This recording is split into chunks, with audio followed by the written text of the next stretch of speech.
Live united. Live united. Live united. Live united. Live united. Live united. Vivimos juntos. We live united. We live united. I live united.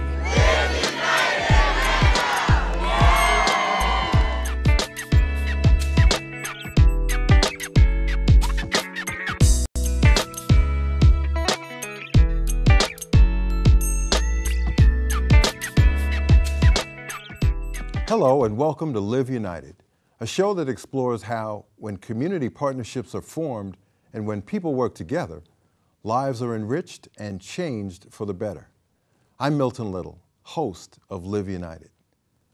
In Atlanta, military veterans account for more than 20% of the homeless population. And while 80% of those homeless veterans are eligible for services through the Veterans Administration, only a small fraction access those support services that can help them stay off the street. Today on Live United, we will talk about the issue of homelessness in Greater Atlanta and what United Way's Regional Commission on Homelessness is doing about it through programs like Vets Connect and Hospital to Home. Greater Atlanta has long struggled with homelessness, but today you'll hear about the progress that's being made. So thank you for joining us for this very important conversation, and let's get started. I'd like to welcome to the show Fred Bryant of the Regional Commission on Homelessness and Leslie Turner, a military serviceman here to tell his story as a homeless veteran. Welcome to you both. Thank you very much. Excited to be here. Yeah. Well, yes. Leslie, let's start with you. Okay. I don't think anybody ever imagines themselves being homeless. And that probably was the case for you, right? Absolutely, not at all.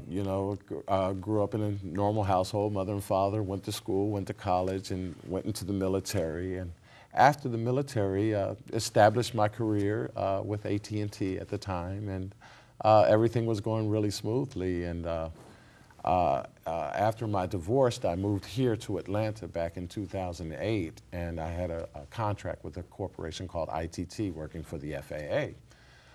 That contract ended, and I wasn't worried. I thought I'd be able to pick up another job. Well, 1 month turned into six, and 6 months turned into a year.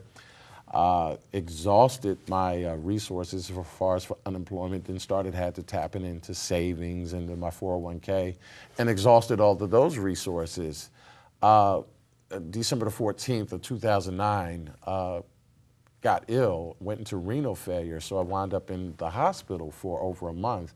At that time, I didn't know what I was going to do because there was just no funds available. And when I was being discharged from the hospital, they asked me what was I going to do, and I said, well, I have my car.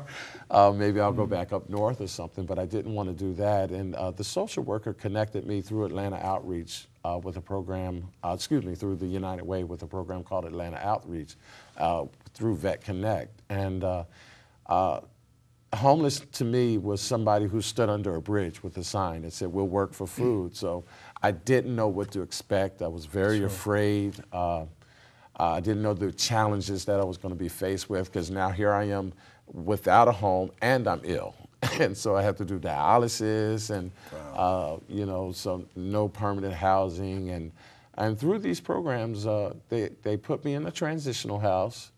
They assisted me in getting my disability established. And again, there was no medical assurance or anything like that. So they said, well, you're a veteran. You have the VA, and were you honorably discharged? And I was like, yes. And they put me in front of a counselor there. And through those programs, I was able to get a place to live and get my disability established and get my health back in order and progress forward again to where I was actually healthy enough to go back to work again. Well, congratulations to you. I was very excited about that. But it was still very challenging because you don't know what to expect, and there are a lot of people who are homeless for various reasons, and I got to see this firsthand, which touches my heart now because it can happen to anyone. Freddie's got a powerful story with lots of dimensions to it. You know, the stereotypes we have of homeless people, a veteran with all kind of benefits who hadn't tapped into it. You know, what are the dimensions of this problem of homelessness among veterans, and how typical is his story? I think Leslie's story is very typical, Milton. And I think the biggest problem that veteran population faces, he has talked an example about the VA. He qualified for VA benefits, yet he hadn't pursued VA benefits. Right. And often, many of the homeless veterans we're finding don't even know they qualify.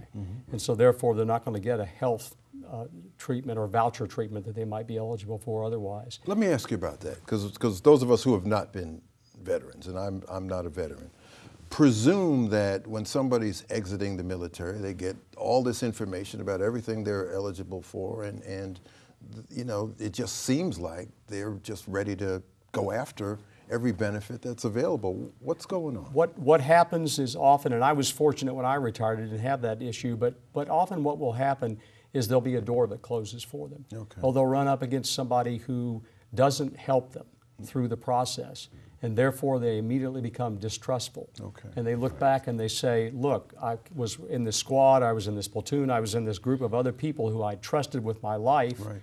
and their word was their bond, and yet I come out here to an agency that's supposed to help me, and they're closing the door on me, or they're going, well, it's not my day to be concerned. And I don't mean that that's the way that people are, but that's Right. the perception they have. And now you turn to a Leslie and you say, well, look, we can help you with this, and he goes, yeah, you're going to help me exactly the same way they helped me the last time I went to that organization. And so they just won't trust. Gotcha. If you're not in uniform, you may have a problem getting their trust as well, because they don't know where you're coming from. And if I can use that as an example, one thing we're trying to do with the Georgia Army National Guard is get some of the guardsmen out there in uniform to help us find these homeless vets and talk to them, because when they see the uniform, they will immediately positively respond to that uniform. And now you got the foot in the door, and you can say, okay, did you know you're eligible for whatever? Right. But without that uniform, it might be, oh yeah, it's just somebody else, undercover police detective, or somebody that wants to run me out of wherever I am right now. Gotcha. And Leslie also mentioned Vets Connect. Right. What's Vets Connect? Leslie's example is a perfect way Vets Connect is supposed to work. It's not a standalone program. It's a way of looking around Atlanta for public, private, profit, nonprofit agencies that already do good things in the community, and finding ways for the veterans to connect with them. So like, for example, he talked about getting health treatment. Right. That's an existing program that's available out there. We didn't create that as part of Vets Connect, but we were able to help Leslie get to the program and have that be successful for him. Yeah, and that was exciting to me, because coming out the military after almost 10 years and then going into corporate America, there was no need for me to use the resources that the VA had available. I had insurance, I had established 401k set up and things like that. I did use my VA housing loan to get my first house. But that was the only interaction that I had after getting out of the military with the VA. When I became ill and had no insurance, and someone said to me, well, you're a veteran, you qualify to go to the VA and get health care. And I was like very excited about that, because, you know, being in renal failure, doing dialysis 3 times a week is very expensive, along with the medications and the appointments that come with it. So I'm very grateful to the time I served in the service and the resources that are available to me. And again, a lot of those resources are unknown to the veterans out there. I talk to a lot of veterans now, and they just don't know. They don't know, or they don't want, like was spoken before, they don't want to explore that opportunity because maybe of the experiences they've had prior to that. So they're out there, the resources are available, and the more resources could be made more available with, you know, the help of the people. So. Fred, there's a program called Move In, or a series of services available through Move In. Tell our viewers a little bit about what Move In is and what it provides. Okay. If you take ourselves, for example, we get ready to move into a house, and let's say we're going to lease the property, and that's how most veterans are getting their homes, through vouchers the VA provides. Okay. You've got to put a security deposit down. Sure. You have to put That's utility pretty typical. deposits down. Right. You have to have furniture. You have to have household goods. You have to have pots and pans to do stuff with. Our experience has been that most of these homeless veterans, even with a voucher that pays the rent, can't pay utility deposits, can't pay that 1 month rent required up front, have no way to start their home. And so we've reached out in the community now. We've found ways to provide that. Landlords have waived security deposits. Utility companies have waived utility deposits. People have donated food bank, furniture bank, other things like that, so that a veteran now can start out and have a real home to move into, even if it's an apartment, not into a shell with nothing in it at all. Well, so that's typical of the kind of services that Move In would provide. That's incredibly powerful. I can't imagine, number one, going through the series of experiences that you've had, then maybe lucky enough to get this voucher and almost not be able to use it if you don't have the deposits that Fred's talking about. Right, and that's a difficult point because a lot of times when, particularly in my instance, when you become ill, you have a period of time where you have to wait before you can start receiving, say, disability, which oftentimes is denied the first time around. Now, I was fortunate where it was not, and 3 months later, I started receiving some resources, but I still stayed with the program 2 years after that, taking advantages of the resources available to me to move into an apartment and then eventually moving out on my own. So. We've got about 2 minutes left. It's hard to imagine time's moving by so fast. Okay. You know, it's hard to imagine where you might be were it not for all the things that happened to you positively. But where do you think you might be if these things hadn't come together for you? Well, you know, out there on the streets, there are a lot of people with substance abuse issues, and you may turn to drugs or alcoholism, and depression sets in. So you can't forget the mental aspect of this too, where you know, depression may set in, and you don't know. You can wind up being that stereotypical person that you see up under the bridge, not knowing that there are resources out there to help you. So I'm grateful to God. I'll always put Him first and say, thank you, God, for allowing these people to come into my life and show me that there is a direction that I can go without spiraling even downward more out of control. Gotcha. Less than a minute left. Fred, any parting thoughts for our audience? I think the biggest challenge for us with Vet Connect, Milton, is the employment issue for veterans. Many of the veterans come in with health-related issues. Leslie mentioned substance abuse, post-traumatic stress disorder. Employers don't know how to deal with that, even if they're willing to take a veteran on. So we're trying to find employers who will champion and work with some veterans to prove they can do it, and then we can go to the next step, then go to bigger companies in the area. So that's a challenge for us. Great. You got 5 seconds. Final word for the audience? We need more resources.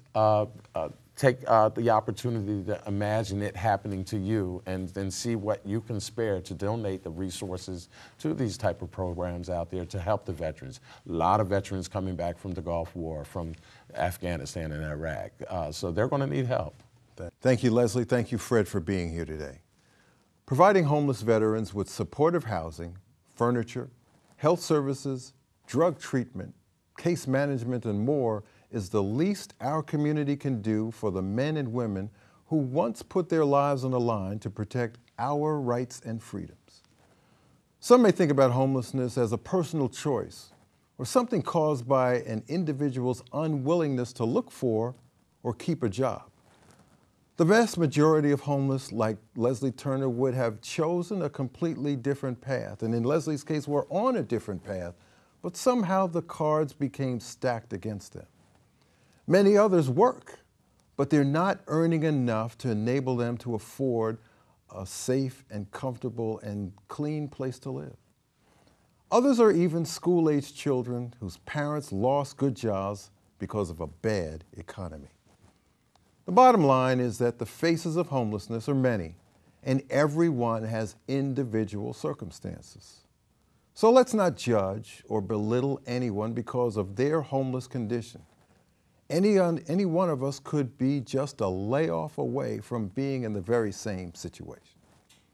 United Way and our partners are working hard to end chronic homelessness for veterans and all homeless people in Greater Atlanta, not simply manage homelessness. It's going to take a lot of work and a lot of help. We see the success that happens when we become part of the solution. When we reach out a hand to one, we improve the condition of all.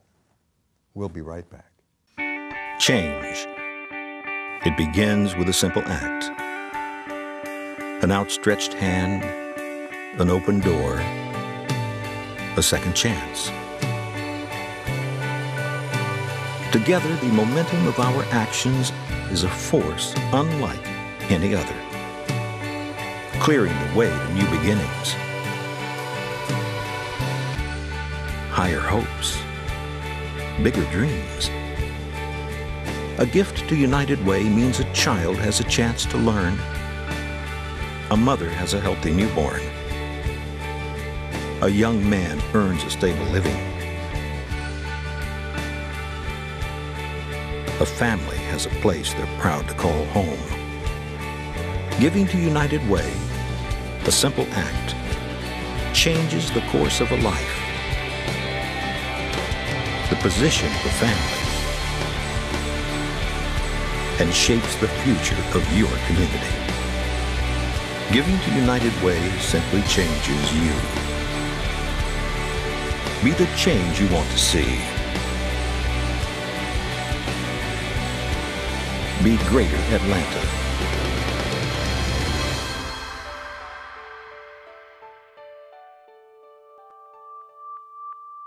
Welcome back. Let's continue our conversation on homelessness. In this next segment, we will talk with United Way Regional Commission on Homelessness Vice President Proteep Biswas and Commission Project Manager Ashley Williams. They're here to talk about a relatively new United Way program, Hospital to Home, as well as some other outreach programs targeting the homeless in Greater Atlanta. Welcome, Proteep. Welcome, Ashley. Thanks for being here. Proteep, you are a frequent visitor to this show, and we're happy to have you back. People hear a lot about this Regional Commission on Homelessness, but I'm not sure they really understand what it is, who's a member of it, and what the scope of its work is. So tell us a little bit about the commission. Well, the Regional Commission on Homelessness is a voluntary advisory body. It comprises of community leaders that represent 7 counties and the city of Atlanta, these 8 jurisdictions. And every quarter they come together to talk about homelessness, to address the needs of their communities, and to find and implement the best solutions to end homelessness. This is a committed group, but like our co-chair Shirley Franklin and Jack Harden say, this is the best voluntary group that come together without a mandate. Well, that's great. And it's been in existence how long? It started in 2003, so it's nearly been in existence 10 years. And I can tell you that over the last 10 years, every county, whether it be Gwinnett or Cobb or Clayton or out in Rockdale, every county has found something to wrap their arms around, rally around, and today we can be proud that in each of our counties there are 2 to 3 projects that we can be really proud of that are ending homelessness. This was not the case 10 years ago. Well, that's great to hear. In my opening comments for this segment, I talked about a program called Hospital to Home. Say a little bit about what that is. Well, we as a community have done great work around trying to get people off the streets of Atlanta. The chronically homeless, the ones that have chronic issues, disabilities, the ones that actually cost the community the most. What we discovered was that these folk who have no choice end up in emergency rooms, Grady in our case. At the Grady Hospital on a winter night, there are dozens of people who might show up there just to get out of the cold. They aren't using the hospital the right way, but once they're in the emergency room, it costs our community a great deal because everyone, as you know, who comes into the emergency room must be treated as if they have an emergency. And this population keeps coming back. So we decided that one way we could help the community is by taking the homeless from the hospitals, treating them with housing, respect, case management, connecting them with medical homes. We believe that we will have greater impact, not only on the homeless, of course, because we are ending their homelessness, but also on the hospital system. Thereby, it's a partnership that the community can rally around, and we are calling that Hospital to Home. Great. Ashley, let me ask you a little bit more about that. You know, I've heard a statistic that it says it's about $1,500, the cost of the assessment that Proteep just mentioned for anybody who's sitting in the emergency room. I don't know whether that number's right or not, but what's the toll that people who don't need to be in the emergency room takes on a place like Grady? It takes a great toll on the emergency room, and the numbers that you were quoted is actually correct. It is about $1,500 each visit into the emergency room. And if that person is transported by the EMS, that's an additional $1,600. Wow. And so when you have those individuals that are, like Prateep mentioned, that have chronic conditions such as diabetes that could be connected to a medical home as opposed to sitting in the ER, that's when, you know, the toll is taken on the emergency rooms and those who actually have emergency needs. We have individuals that have visited the ER numerous of times. When you have an individual that has visited the ER 9 times, and if he was transported by the EMS, we're looking at about $27,000, and that is a great toll on the emergency room. So is it dollars and cents why a place like Grady would be so involved in hospital to home? Exactly. That is why Grady is our partner in this project, is to end that revolving door of constant emergency room visits by the chronically homeless population. So what kind of success is hospital to home having? We are having great success in the hospital to home. Last year we served over 79, and then we had a 75% success rate. Lonnie Sutton, he visited the emergency room 27 times in a 6-month period of time. 27 times? 27 and times. And each time had to go through an assessment? Yes, wow. Each time he went through an assessment. And then after being housed for only 1 year, he only visited the ER once. And I am proud to say that Lonnie Sutton is still in permanent housing and doing well. So that is a tremendous dollar savings for the community. Yes, it is. If you can cut things down like that. Yes, it is. And we're not asking people to not go and get medical help. Sure. No. It's just that the emergency room isn't the right place. Right. So Lani is going to a medical home, maybe a primary clinic somewhere, and so he's still getting the help he needs. But Grady is able to serve the ones that need help most. And how many Lonnies are there? I mean, people who are such frequent visitors to the emergency room. They have a list called the frequent flyer list, and yes, they have a list that's called frequent flyers. Okay. And Grady has defined frequent flyers as any individual that visits. But they got no points and no benefits. No. This is not like the frequent flyer programs. No. No, they are individuals that have visited the ER 3 to 4 times in a 3-month period of time. Okay. And this list, we see this list and we get referrals from this list daily into the transitional housing project that we have with them. Gotcha. And so we find this a very promising practice. It's an area that we have a lot to do. Right. Ashley mentioned we've done less than 100 people last year. And there's a lot more. I'm sure Grady's list could be over 150, 200 people.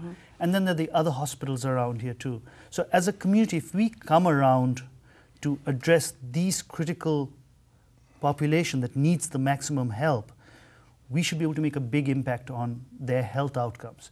Health is one of the major barriers that prevents them from becoming self-sufficient. You can't keep a job or carry on with your life if you're not well.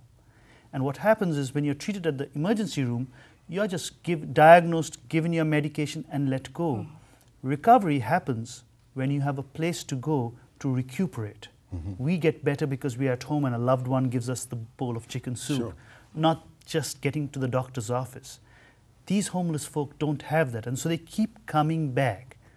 This is a way of preventing them from coming back to the emergency room and guiding them towards this concept of a medical home.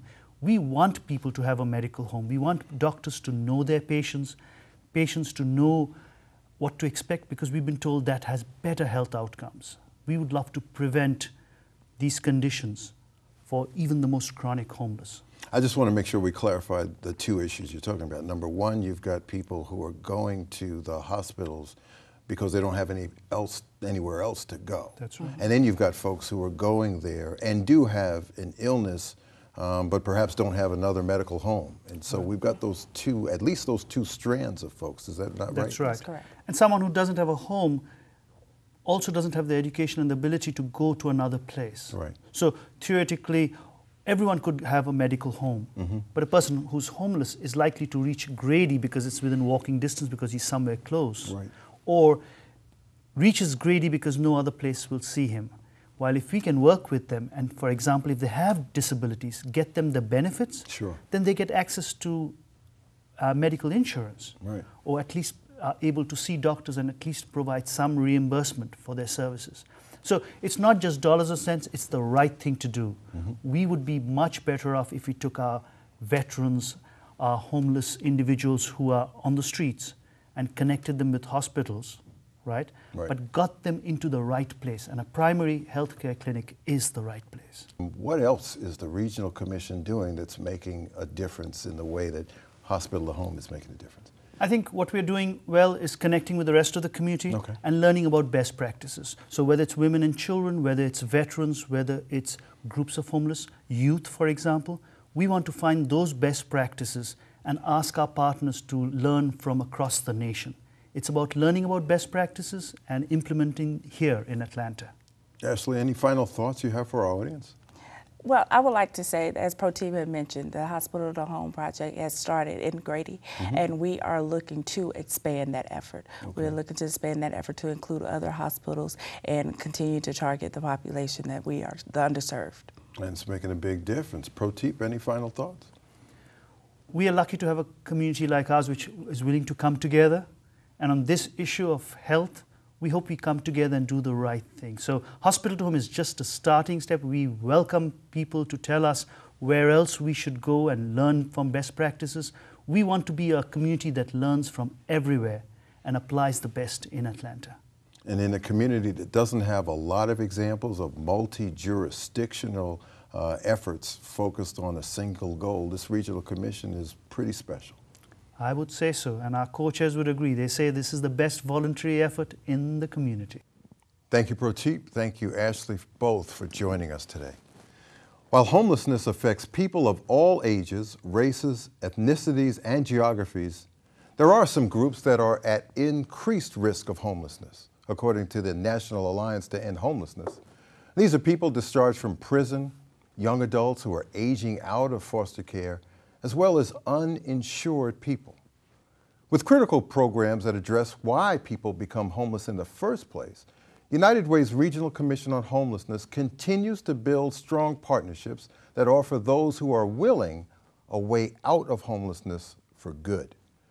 Providing a shelter, a warm meal are important components, but we believe that through intense case management, access to primary health care, mental and physical health assessments, drug treatment, job training, and financial planning, we can build and maintain support networks that get homeless men, women, and children off the streets and into sustainable, independent housing. Formerly homeless father and husband Larry Powers once said about his family, "We weren't looking for a handout. We were just looking for a helping hand." Keep that in mind next time you come across a homeless person. You never know what that person's situation is or how they got there. Think about ways you can get involved and become part of the solution by volunteering, giving, or advocating. If each one of us does a little to end homelessness, it rolls up into a whole lot of impact. Go to www.unitedwayatlanta.org to learn more about our work in homelessness. And we'll see you next time.